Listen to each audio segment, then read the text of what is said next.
জীবনের প্রতিটি মুহূর্ত আমাদের কাছে অমূল্য, কিন্তু একদিন এই জীবন শেষ হয়ে যাবে। সেই শেষ মুহূর্ত কেমন হবে? মৃত্যুর সময় আমরা কি দেখতে পাই? মৃত্যুর আগে কি অনুভব করি? আর মৃত্যুর পর আত্মার কি হয়? চলুন জানি মৃত্যুর গভীর এক সত্য।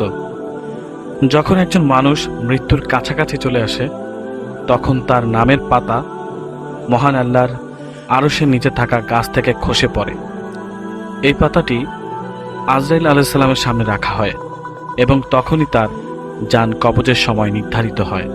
এরপর থেকেই সেই ব্যক্তি ধীরে ধীরে এক পরিবর্তন অনুভব করে। সে বিষণ্ণ হয়ে পড়ে, তার মনে অজানা এক শূন্যতা বাসা বাঁধে।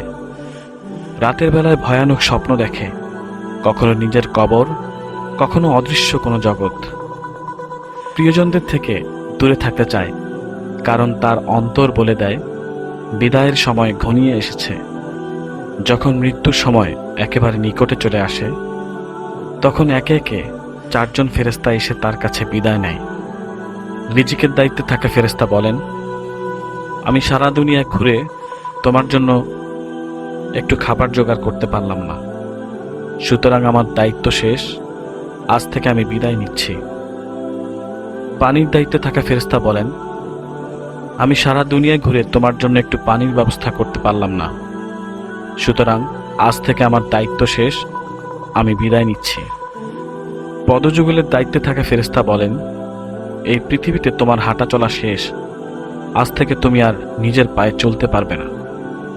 আমলনামা লিখার দায়িত্বে থাকা ফেরেশতারা বলেন, আজ থেকে তোমার আমলনামার কলম স্থগিত করা হলো, তোমার কর্মের হিসাব এখন শেষ, এখন শুধু প্রতিদান অপেক্ষা করছে। এরপর আসে মৃত্যুর ফেরেশতা আজরাইল আলাইহিস সালাম। একজন মুমিন বান্দার জন্য তারা স্নিগ্ধ ও উজ্জ্বল চেহারায় আসেন। তারা বলেন, হে প্রশান্ত আত্মা, তোমার রবের সন্তুষ্টি ও অনুগ্রহের দিকে ফিরে যাও, তোমার জন্য জান্নাত অপেক্ষা করছে। একথা শুনে মুমিন বান্দা আনন্দিত হয়, হাসি ফুটে ওঠে তার মুখে। সে সহজেই আত্মা ছেড়ে দেয়, যেন এক ফোঁটা পানির ফোঁটার মতো শরীর থেকে বেরিয়ে যাচ্ছে। কিন্তু একজন পাপী বান্দার জন্য ফেরেশতারা ভয়ঙ্কর রূপে আসেন। তাদের কালো মুখমণ্ডল ভয়ঙ্কর হয়। তারা বলেন, হে অভিশপ্ত আত্মা, তোমার জন্য জাহান্নামের কঠিন শাস্তি অপেক্ষা করছে। এ কথা শুনে সে পালাতে চায়, কিন্তু পারে না। আজরাইল আলাইহিস সালাম তার আত্মা এমনভাবে টেনে বের করেন, যেন কাঁটাযুক্ত লোহার শিক দিয়ে ভেজা পশম ছেঁড়া হচ্ছে। যখন আত্মা দেহ থেকে বের হয়ে যায়, তখন ফেরেশতারা তাকে গ্রহণ করেন। মুমিনের রূহ জান্নাতের সুগন্ধি কাপড়ে মুড়িয়ে ইলাইয়িন নামক এক বিশেষ স্থানে নিয়ে যাওয়া হয়, যেখানে সে জান্নাতের নিয়ামত দেখতে পায়। পাপীর রূহ কালো কাপড়ে মুড়িয়ে সিজ্জিন নামক স্থানেই রাখা হয়, যেখানে কঠিন শাস্তি অপেক্ষা করছে। একজন বৃদ্ধ মুমিন ব্যক্তি ছিলেন, তার নাম ছিল আব্দুল্লাহ। তিনি আল্লাহর ভয়ে সর্বদা সৎ পথে চলতেন। মৃত্যুর আগে তিনি দেখলেন জান্নাতের দরজা তার জন্য খুলে গেছে। ফেরেশতারা তাকে স্বাগত জানাচ্ছেন। অন্যদিকে এক গুনাহগার যুবক ছিলেন, যে সারা জীবন অন্যায় করেছে। মৃত্যুর সময় সে দেখল জাহান্নামের আগুন তাকে গ্রাস করতে চায়।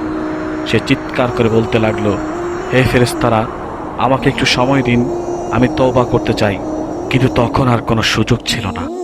মৃত্যু একটি অসম্ভবই সত্য, এটা এড়িয়ে যাওয়ার কোনো উপায় নেই। আজই নিজেকে প্রস্তুত করুন, কারণ মৃত্যু যে কোনো সময় চলে আসতে পারে, আর তখন ফিরে আসার কোনো সুযোগ থাকবে না।